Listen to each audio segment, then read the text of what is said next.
Have you ever danced with the devil in the pale moonlight? Say what? It's just something I like to say. Yeah, well, I just figured I'd give you the reaction that normally everyone gets. And even in that movie, when they're just like, Yeah. what in the world? So we are excited to be talking more Oh Batman, man. more of our deep dive, a little Batman filmography going into Yes. this. And today we're starting off with our favorite. And some of you may be thinking, wait a second, you guys talked about Adam West. Well, we kind of said all we needed to say about that one. Yeah. So Yeah. we're moving Adam right along. West, much respect, but I mean, we said what we needed to say. You know what I mean? Go back, watch the first episodes.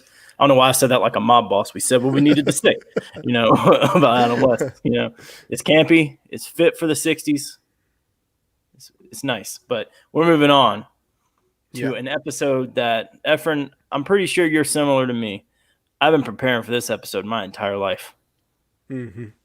Mine will be more so when we talk about Spider-Man movies. That's true. That's So true. that'll be the one I'll be preparing for When my I whole think life. back to my time loving movies, it all started with this one. Mm-hmm. And Michael Keaton, Jack Nicholson, 1989's Tim Burton directed Batman. Yep. I know, and this is like we said in the last episode. We're trying to start in this deep dive. I mean, this really did change the game. Yes, it did. Like looking back, like of course when this came out, we were small, right? So we didn't understand everything going on around it. But going back, looking at it from a more historical point of view, we were able to see how this movie changed so much. It changed the dynamic. It changed how people thought of superheroes and comic books and even they can actually be serious and on the screen and have really good storytelling. It doesn't have to be campy. It doesn't have to be silly. It's not just for kids. You can make this for a family, right? Kids and adults can watch it together. Yeah. So this really was a trailblazing movie. Yes, no doubt. So I think this mixed with Frank Miller's Dark Knight Returns graphic novel. So that was the one that was like reminded people. Obviously, I was not born when that came out. I was one when this came out, so I can't speak to the hysteria. But these were the two things that were like, oh yeah, Batman is a dark, broken character. Mm-hmm. And as much as the campy stuff was necessary, his story is not an easy one to tell. This is a guy who saw his parents murdered right before his eyes. Mm-hmm. And this is the story of the path he chose. And it's not an easy story to tell. It's dark. And you know what? Here we go. Yeah. I know, spaced out there. I had a Michael Scott moment. It happens. but all that is very true. And the fact, honestly, I think it's probably more impressive to me that they were able to take that storyline and make it campy for so long. Yeah. But I feel like this was the natural direction this needed to go. So kudos to Tim Burton again, who directed this Batman and Batman Returns. He was the one, the mind behind this, which a lot of people will think like that mind is crazy. Well, yeah, we kind of needed that mind, that kind of director to be behind this movie. And then, and also, and I just want to go ahead and throw out there as well, is that we need to always remember Danny Elfman. Yeah. All right. I mean, the legend, but Yes. he really helped make these movies come alive. Yeah. Yeah. I'm glad you said that because not mentioning him last week was a mistake on our part. He definitely, I mean, just the score, the theme, I mean, it's so iconic. Just how it starts, so great. Yeah, I mean, he's the one that now that because of what he did with this movie, he was the reason why like now everybody now takes a note from him, right? Like everyone is looking to, okay, what did he do and how can we take that and put it into maybe a little bit newer version of what we have? Like everyone's looking to that. I mean, the animated series did the same thing. Yeah. They were like, we're just going to straight up use this, use his theme, use his score for this because we want that same kind of feeling. So what he was able to create was just something absolutely phenomenal. And this isn't the first time he's done it. He's done that. I mean, he's done it for other movies as well. He continues to do it, making these amazing scores for these movies, because what he was able to do was just absolutely masterful. I mean, when you think of top composers, you think Danny Elfman, Hans Zimmer, and then John Williams. John Williams. I know I almost spaced on John Yeah. Williams. Thank you. Yeah. But those are like the three that you think of right off the bat Oh yeah. because of their work. And this is one in this Batman film. These two is a big reason why we know who Danny Elfman is. Yeah. And the only one of the few good things about the non-Snyder Justice League is that they brought the Danny Elfman theme back in a few parts, you know, and that was cool to hear that in the theater. But so we're going back to 1989 today. Batman. Yeah. So go ahead, Gary. I know you have some stats and statistics. Okay. So go ahead and dig in and let people see that awesomeness So, or hear that awesomeness. like we said, there's the man right there. We were young. I was just turned 1 year old when this came out. I don't know what the Bat hysteria was like, but looking back, apparently it was insane. It took over the world, the country. Everyone was excited. Batman, comic book fans to finally see Batman on the big screen the proper way.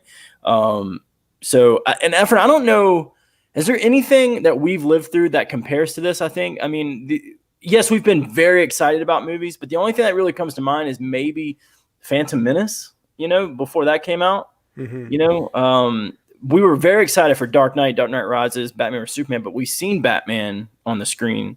But this was just like the beginning of it. So I just can't imagine what that must have been like.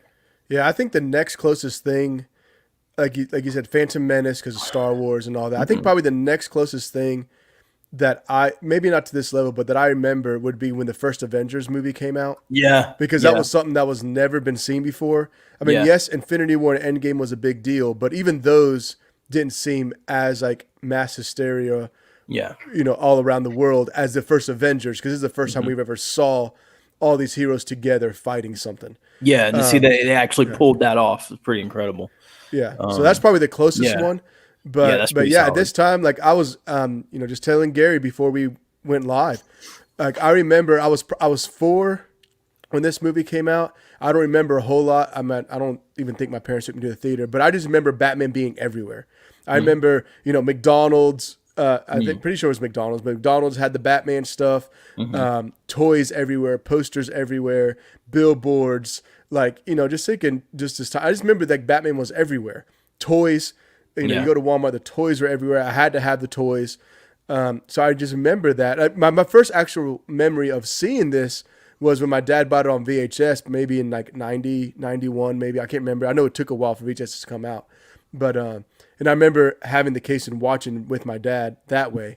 But I just remember Batman hysteria was just everywhere. And then this fed into, again, animated series and the second movie. There was just, and it just like didn't stop. For quite a while. Yeah. And the box office showed the hysteria. So this movie stars Michael Keaton, Jack Nicholson, Michael Gall as Alfred, who doesn't get enough credit, in my opinion.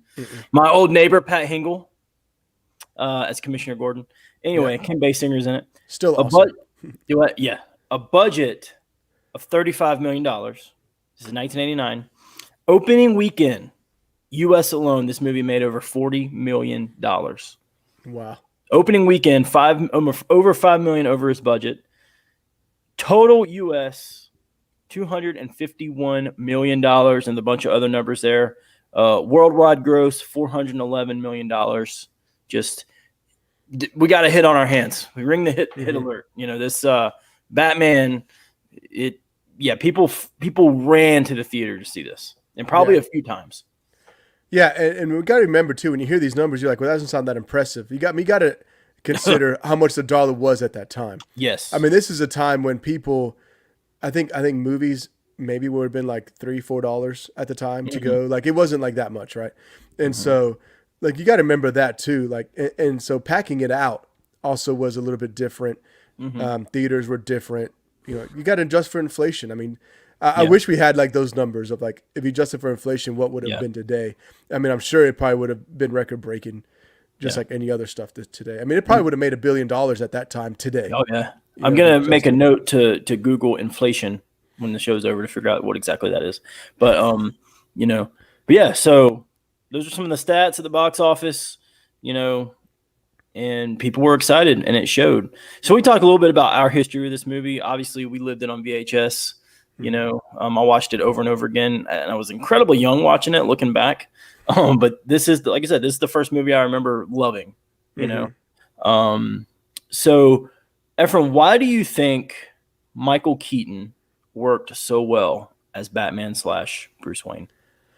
I think he just worked well. I think, and I've hit on this before, is that like when you have an actor who's playing a superhero, the key thing, unless it's like a Tony Stark, right? Like when they're playing a superhero like Batman, where these are two different characters, you have to be able to play both of them well. So Michael Keaton, he had to be believable as Batman, and he had to be believable as Bruce Wayne. Yeah. And he was able to pull off both. Like I believe when he was Bruce Wayne, I believed he was the billionaire playboy, and I knew that, like, yeah, this guy has money. He kind of acts like he does whatever he wants, and he carried himself that way. And then I also appreciated the voice change. Like we always make fun of like the voice change because of Christian Bale, right? Like rah, rah, rah, for Batman. But that has been there since. I mean, granted, Michael Keaton probably started it because Adam West didn't really do it. But Michael Keaton started that voice change to really make it feel like these are two different characters that's playing. And I think that's what made him work so well, is because he was able to be Batman and be Bruce Wayne. And then you're having these two characters that he has to play, and they're both very believable. When someone doesn't work in this role, I think of someone who plays the same person in both, whether if they're Batman, when they're Bruce Wayne, they still feel like Batman, or vice versa. And those are the people that I think like, yeah, like you're not pulling this off very well at all. And so that's why I really liked what he did. Yeah, he nailed both characters. And like the thing about Batman Bruce Wayne that I always notice, and I've heard other people say this too, is yes, playing them both differently and well. And Michael Keaton, he's got the eyes that you can just tell. He's a broken man. He's a conflicted man, you know? And the best Batman's is, you know, have that, you know. Val Kilmer, he had it. Ben Affleck, Christian Bale, they have it. They just have that conflict within them. You know, I'm trying not to sound overly deep, but that is what brings them out. And you know, Michael Keaton, and the voice change is subtle, you know, like just thinking about running through Shields, you know. You know, and this is Bruce Wayne, one of the most famous, richest person in the world. People are going to recognize his voice. So just a subtle change, you know. He brought so much to this character, and to both characters actually. And it was such a bold casting by Tim Burton and the casting people, because Michael Keaton was a comedy actor, you know, and it caused a lot of backlash from the Bat fans. Apparently they were not happy about it. And he showed them. He said, well, here I am, you know? Yeah. You know, because we're talking Mr. Mom, you know, Beetlejuice, Gung Ho, all those movies. And then he shows us like, yeah, I can do more than that, you know? And and there's just subtle things about about him as Batman that I just always appreciated. You know, he nails the Bruce Wayne stuff, but it's not so over the top. And then, you know, the opening scene, you know, I want you to tell your friends about me, you know, just all that is just, you know, and he looks awesome, you know? Yeah, he does. Of course, it's the ever problem of Batman, which is he couldn't turn his neck. So I will say, even as a kid, I always thought his kung fu, jiu-jitsu, whatever he was trying to use, always looked a little funny because he could not turn his neck. Yeah. But even because he kicked some of the Joker's guys, he's like standing straight up because he can't, you know. So even in spite of all that, he did a good job. Yes. Can't talk. Yeah. Getting excited. But Yeah, and you know, and honestly, the scrutiny over the casting of Batman has always been there. You know, has there ever been anyone that wasn't questioned or scrutinized? Is because he's a beloved character. We're doing it right now. We're with Battingson. We're like, the trailer looks great, but let's see. Yeah, you know, and it'll only get worse. You know, quick side note, because you have all this greatness before it, and then you're like, can anybody else live up to that? And like you said, like, he may not have. Michael Keaton probably didn't have to deal with like, are you going to be as good as Adam West because of what it was? Yeah. But it was still like everybody, when you have something that you're pulling from, whether it's a book like a Harry Potter series or whether it's comic books, when we read through those things, we put in our minds how we think this character talks, Yeah. acts. Like we already have it in our mind. So when we see a casting like that, we're just like, that person's no way. There's no way they're going to pull it off. We saw it with Heath Ledger in The Joker. Yeah. I was one. That was like he's the rom-com guy. He's a Like, Knight's Tale, 10 Things I Hate About You. Yeah. You know, And we're just like, there's no way he can pull this off. But then, he proved us all wrong. Yes, he did. So the fact that even hearing that this still happened to Michael Keaton is, at this point, it's like, well, that's not surprising. Because we always have issues because of that. We have in our mind how this character should act, look, and everything like that. And so when we see that person and we attach it to everything else they've done, it's just like, I don't know. Yeah. Yeah, one of my favorite moments of this movie is not a Batman moment, it's a Bruce Wayne moment, is when you want to get nuts, come on. Yeah. Yeah. Which is awesomely parodied by Lego Batman. You want to get nuts. So. Yeah, which I even love because that was like his Beetlejuice moment, Yeah. You want to get nuts. But come on. But it fit talking to a in that dead guy. Yeah. So, yeah. So I have a question for you, Efren. Yeah. And I mentioned this a few weeks ago watching, I can't remember the guy's name who's always with the John Campea. He talked about 1989 Batman. He asked a question. Is it a good movie or are we just nostalgic about it? And I think I did not agree with his reasons because I do think it's a good movie. However, I will say when you really think about some of the things in this movie's bizarre. Yeah. It's kind of bonkers. And without Michael Keaton and Jack Nicholson doing what they do in this movie, it would be it would not work, I don't think. And I think you got to throw in Kim Basinger in there and some of the other, but like there's just a lot of weird stuff in this movie, and without the performances holding it together, I think it would be, we would be having a very different conversation right now, I think. Yeah. And that's where I was probably going to go. I think story-wise, we're probably just nostalgic. Yeah. I like when I go back, I don't think it's probably the best, story ever written for the screen like this. Like I think on that end, we're probably just nostalgic because we loved seeing Batman like this, like especially for us for the first time, live action, all that kind of stuff. I think we're nostalgic on that end, but I think when it comes to the actors and how they portrayed these characters and the depth they brought to the characters and how they were able to really bring them more to life, I think on that sense, it was really, really good.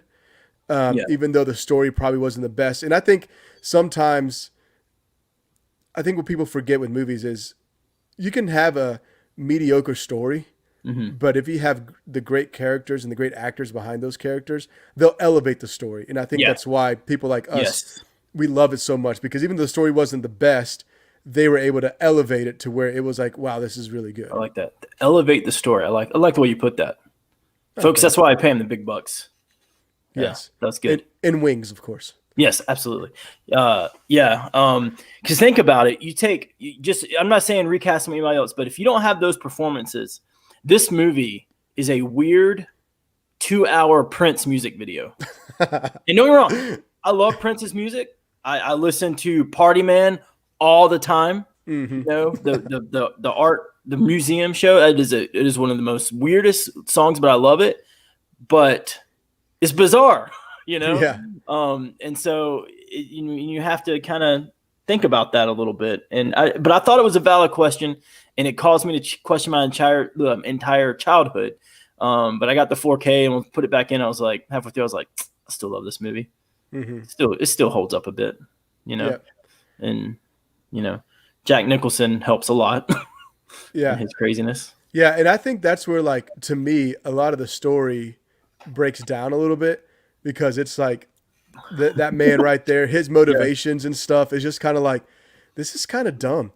At the basis, it's very like very basic revenge story. But even the stuff he does is just like you said, is bonkers. But he made it work because it's the Joker and he's supposed to be bonkers. Yes. So like that's why so much to me the story was like, it's kind of lame, but because of what they do with it, it's like I can still get behind it. Yep. And this is perfect point. With anyone else, it just doesn't work. It just doesn't work, And the motivate, like I don't. as an adult, I watch it and I was like, I don't exactly understand what he's doing here, but maybe I'm not supposed to. Yeah. You know? So, and he's got an issue with Batman. Batman didn't do it. It was the other guy. I don't know. Yeah. Yeah. Yeah. And that's when stuff gets a little murky, but Yeah. you can still enjoy the movie and what's happening because it's like, okay, well, I know the Joker. He's just crazy. Yeah. And Batman has to stop him because people are in danger. It's like, okay. And then because of Jack Nicholson's performance, you're like, okay, this makes a lot of sense. Yeah. So, yeah. No doubt. I will say the one thing I didn't like about it though is, that one picture of him without makeup being a normal dude. And the whole, like, I've never been a fan of them because they did this in the animated series too, where they're tying that the Joker in his former life was the one who killed his parents. Oh, okay. And I've personally never been a fan of that. No, yeah. I've always liked the he's crazy and we don't know why approach. And that happened in the comics and stuff too. I know later on they retracted and gave him more of the backstory and like falling in the acid and all that kind of stuff. So I know that stuff's accurate, but like me personally, I've never cared for that. But even in this movie, it's like, well, it kind of makes a little bit of sense, Yeah, I mean that scene where he realizes it in the Batcave and he's looking at him on the screen. It's a very powerful scene because it's that quote, "You ever dance with this devil in pale moonlight?" Just something I like to say. Yeah, and it just it does, but it does like Batman lore, and that's another conversation to have, and we can have with both these Tim Burton movies. Is it messes with Batman lore a little bit. Yeah, quite a bit, and that's one of them. And we'll get to the other reason for when we get to the next movie, but that we want to talk about. But yeah, I mean, it still holds up, in my opinion. I love it. I always will. It'll always be on my shelf. When I did the 4K upgrade, these two movies had to be on there. And by the way, if you ever do upgrade to 4K, those of you watching, highly recommend picking up Batman and Batman Returns. They look fantastic. So you're just selling me to buy them. So yeah. Thank you. Do it. I mean, I only have them on DVD, so it's probably time for an upgrade. Do it. Yeah. So and I got one more picture for you here, Gary. On before we move on to the next one. Unfortunately, I don't have pictures of the next one because I forgot because I'm weird. Yeah. But I just thought this was good because this is one of the marketing pictures that they had rolling around. Oh, I remember that. Yeah. Yeah, and so this was again part of the bat hysteria around this movie. They had this picture out there, this marketing. It's kind of made them look like love-hate buddy cop thing. Yeah.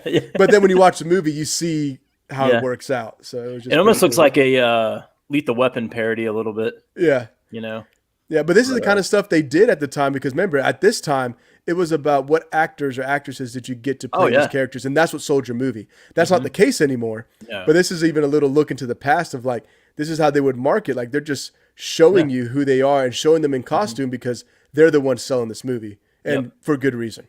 Yep.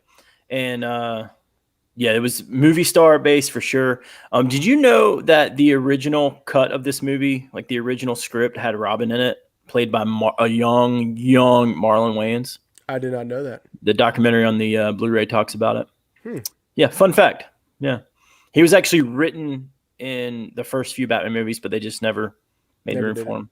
So he actually got credit and actually got paid for being in Batman somehow. So anyway. Oh, nice. Because he was always on. But anyway, yeah. Interesting. But I always thought it was interesting too. If you don't mind going back to that picture, the bat symbol is different in this one than it is in Batman Returns. Okay. Yeah. If you see and we'll see. Yeah, the Batman Returns has the more traditional. I like the Batman Returns one better. But this one, this one looks more bat. Yeah. So the Michael Keaton Batman had one more movie for us. And let's just say they gave Tim Burton the keys to the kingdom for this one.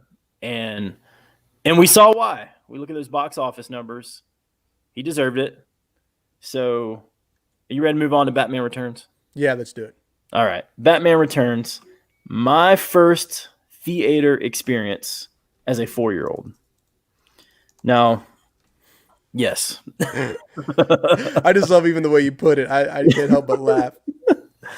I don't know if my parents were one of the many parents who got duped on thinking this was a kid's movie, or if I just have bad parents. I don't know.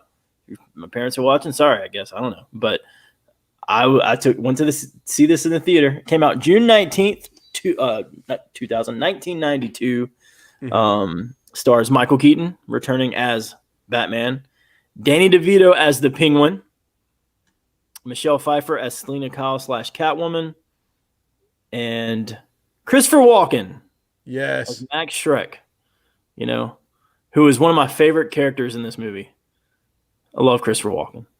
Yes. But yeah. So what is some of your history of this movie? So I remember this is one that I watched over and over. Same. So because when this one came out, again, much fanfare, and then this was the age of when they were constantly bringing movies.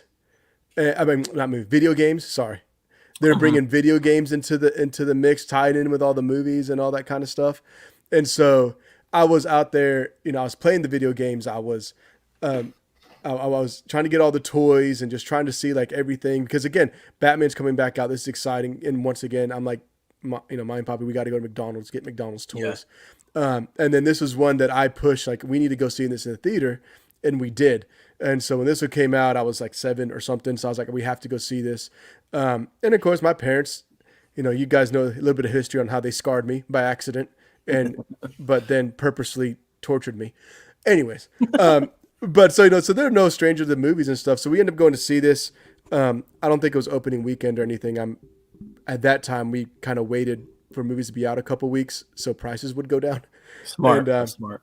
So that's what we did. And but we went going, and I remember watching it, and it was funny because as weird and as grotesque this movie can be at times, I remember it didn't scare me. I just loved so much of it, because I was just like, it's Batman. Now we have Penguin. Now we have Catwoman. Because at this time, you still have, the other cartoons and stuff that we watch. It was like, well, we're seeing these characters on the big screen. And it was one that, I don't remember a whole lot of thoughts as a kid, like in-depth thoughts, but like I just remember watching it over and over. Yeah, so, and then it got to the point where I watched this constantly, especially when we got it at home on VHS. I would watch this. I'd watch the first one. I'd watch this. And I'd just go back and forth so much, because this movie was just so much fun. Yeah, and it is. And I think that's where, you said it best. It's fun. This is a fun movie. And yeah. Oh, I like that poster. I haven't seen that one. Yeah, I mean, I had it on VHS as well, watched it over and over again. I think as much as I love the first one, I think this one's got more rewatchability just because of with that cast. And as a kid, I didn't scare me either, which is surprising because, everything scares me. But I just thought, no, that's the Penguin. That's what he does. He eats fish. He bites people's noses. I mean, that's just, that's what he does. It's Danny DeVito, you know. The scariest part in this movie is his parents throwing him in the sewer. Yeah, his parents freaked me out. Pee Wee Herman, is his dad. And then Michelle Pfeiffer as Catwoman was incredible. But this movie is a Tim Burton movie, and it is bizarre. But it's fun. It's a lot of fun. It is a lot of fun, and even like the bizarre stuff, right? Like strapping rockets to penguins and having them march to Central Park, or what would be Central Park. My babies. It's just so good. And then I remember thinking of him. He's got a circus with him. I know. He's got the circus with him, and then at the same time, he's running for mayor, and he's making everyone which as a kid, I remember thinking like, why is he running for for and like, why are people okay with this? That part was so confusing to me. I get it now. Wants him as a mayor, Christopher Walken. But I have, talking about Christopher Walken, in this movie, he is so awesome in this movie. He throws Selena Kyle out of a window. Mm-hmm. She clearly should not walk away from it, but the cats bring her back to life. Somehow. But and then she shows back up the next day, and he's really not freaked out by it. He's surprised, and she's completely different. She's turning into Catwoman. But one of my favorite lines in this movie is he's talking to his son. He goes, "Next time, I throw out a bigger window. But for now, I got better fish to fry." And then his son in this movie is it always cracks me up. His son is doing a Christopher Walken impersonation. And he's like, "Dad, go, Dad, go." I remember when he's friends with, anyway, sorry. I'm delirious. No, it's good. But it's bizarre. But man, this movie, man, I love it. Yeah, it is. It's so crazy. This is one that, like, to me, sometimes I'm like, does this suffer from sequelitis? Like, just go bigger, better, Oh yeah, louder, you know? And I think it does on certain aspects. I mean, even think of like when the Penguin's like in his big rubber duck thing controlling the Batmobile, yeah, and he's like, yeah, yeah, and it's just like this is so over the top and absolutely ridiculous. yeah, And you know, but like. But that's what it was, and that's what Tim Burton wanted to do. And you do get to see things like you see in the poster here, like, you know, the bat boat. I don't forget what the actual term is. So you get the other cool stuff that's in it, but you still get. This is where I think like the first one still had some campy, but it took it much more seriously. This one, they're like, okay, we're just gonna be dark and campy. You know, I felt like they took a little bit of the seriousness away, with the exception of some moments, right? yeah, Like the Penguins, you know, parents throwing them out. Even Michelle Pfeiffer, like her struggles was a little bit more serious. You dig into Batman's mind a little bit more, but it's still they decided to take the campy and turn it way up on this. yeah. And Well, but it still kind of worked in this world, which was crazy.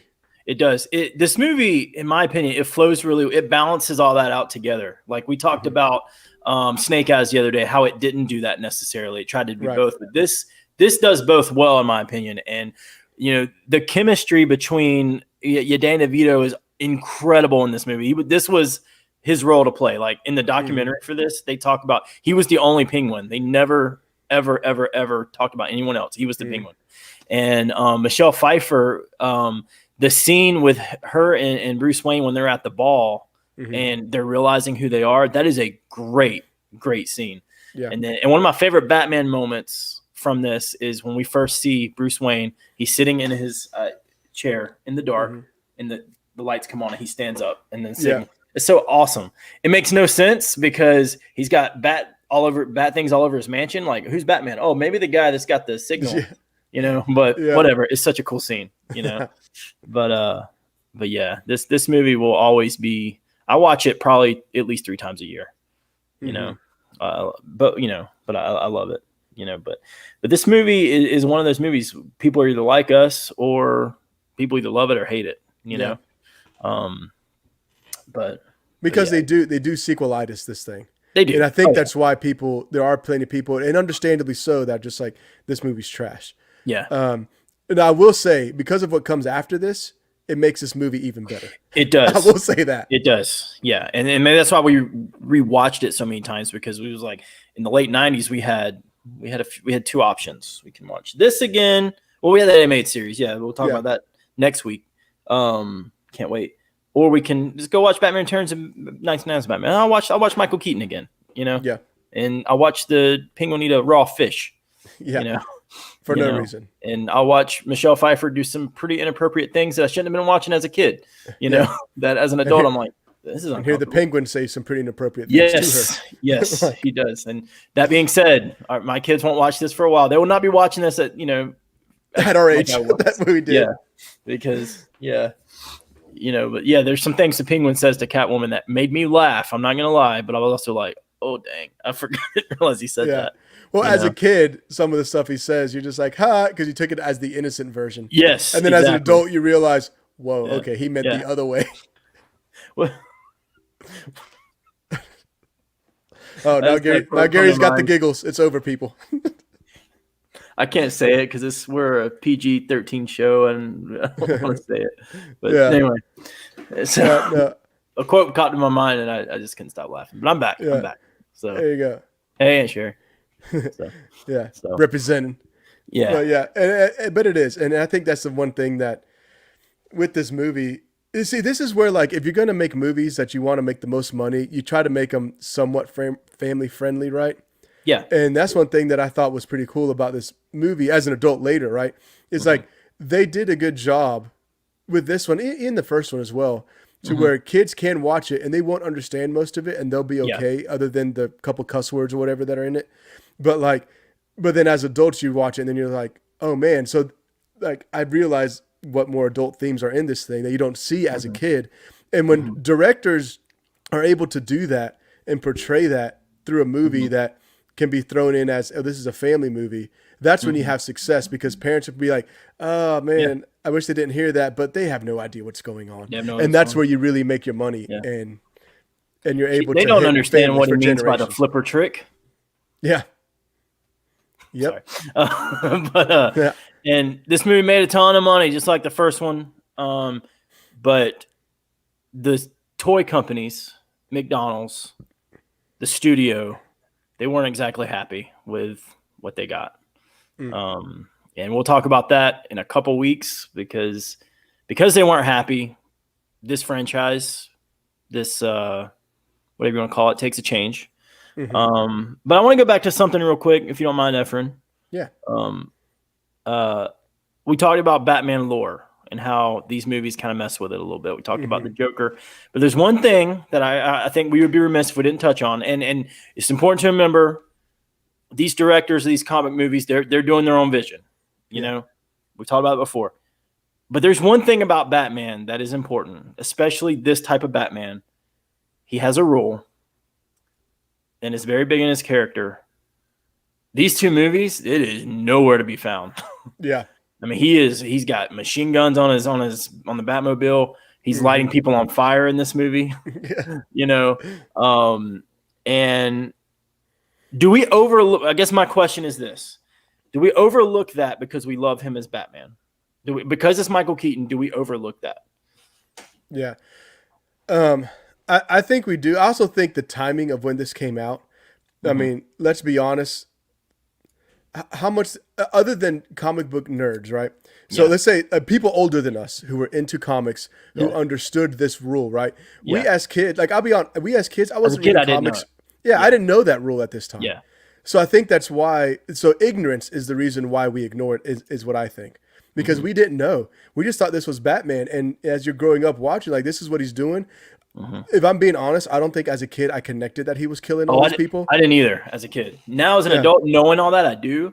Yeah. It doesn't change it for me. I just want to know, do we overlook it because we love the movies? But, you know, it's Tim Burton's vision. And his vision is, hey, he's going to light a guy dressed as a clown on fire. Yeah. You're going to be okay with it. Yeah, and I think that's what it is. I think it's we overlook it because we love it. Maybe there was some ignorance there. We didn't really understand this character. And then so our generation, you know, we just kind of, all right. But then once we learned about it, now we expect it out of future Batmans, which is why, as we discussed later on, like with Batfleck, so many people had issues with that Batman versus Superman scene. I'll share my thoughts on that when we get there. I have a lot to say about that. Yeah. So do I. But it also goes back to like, it's that age-old argument, like the Death Star when they blow it up. It's like, what about the janitors on the Death Star? Yeah, they were innocent. It's like he blows up the like, what about the guys working in the chemical factory? Okay, whatever. It's a movie. Yeah.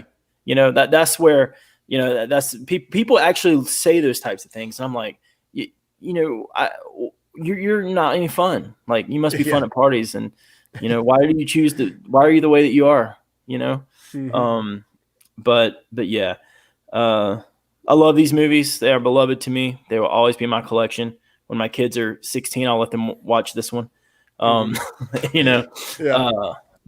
I do have Efren in our rundown that I sent you today. I was excited because I did a rundown for the first time in months for our show, and it's kept us on track. So it's great to have it back. Yeah, I'm gonna try to be better. I have an announcement to make. Yes, I know. I saw that and I was like, I wonder what it is. I have an announcement. When we started this show a little over a year ago, there were 2 questions I wanted to answer about myself. And they're questions I get asked often, and I don't know how to answer them. And I'm ready to answer one of those questions. All right. The 2 questions are, what is my all-time favorite movie? And who is my all-time favorite actor? And this is the episode I want to finally answer who my favorite actor of all time is. All right. And this is the episode. It's fitting. Michael Keaton is my all-time favorite actor.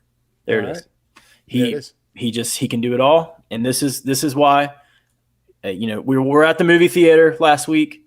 This random generic looking movie comes on the screen. The trailer, I can't remember what it was called, and we're both sitting there, and it's all of a sudden Michael Keaton shows up on the screen. That's what he does because he can play a bad guy. Yeah, he can play a bad guy. He can be hilarious, and he can be Batman, and he is Batman. Michael Keaton. I can finally answer it. He is my favorite actor of all time. You heard it here, folks. And it's understandable. That's like me. Big reason I was excited for Spider-Man Homecoming. Michael Keaton was playing the Vulture. Keaton. Dang right. I mean, awesome. Awesome is that. And I can't wait to see, was it Morbius? Is that what's it called? What's the where he's? Oh yeah, Morbius. Yeah. Morbius, yeah, where he came up at the trailer, you know. Mm-hmm. So that movie's Yep. supposed to come out like 4 years ago, I think. So it come Yep. out the same weekend as Top Gun Maverick. Uh, so, Yeah. but Yeah, and yeah. that's one that, Morbius, I could care less about that character. I know about him. I know what he is. I could care less. But Yeah. Mm-hmm. if he's going to show up, I'm going to Yeah. have to check it out, And Sherry dropping some truth here. Just watched Multiplicity too many times. That one's on the shelf on Blu-ray. One of my favorite comedies of all time. Yep. So, anyway. But yeah, I was very excited about this episode. I hope I didn't talk too much. Oh no, please, man! You're in your wheelhouse. Don't worry. When it's Spider-Man, it'll be my turn. So Yes. it all balances out. It does. Yeah. When we do Spider-Man, I'm just gonna sit here, eat nacho cheese Doritos, and just listen to you and educate me because I need to be educated on some Spider-Man stuff. But yeah. So there it is, folks. Deep dive into Michael Keaton, Batman. Yeah. Thank you guys so much for joining us. Subscribe if you haven't yet. Hit the like button, please, the YouTube gods, and then turn on the bell and share with your friends. Ding. And then also, please do not forget.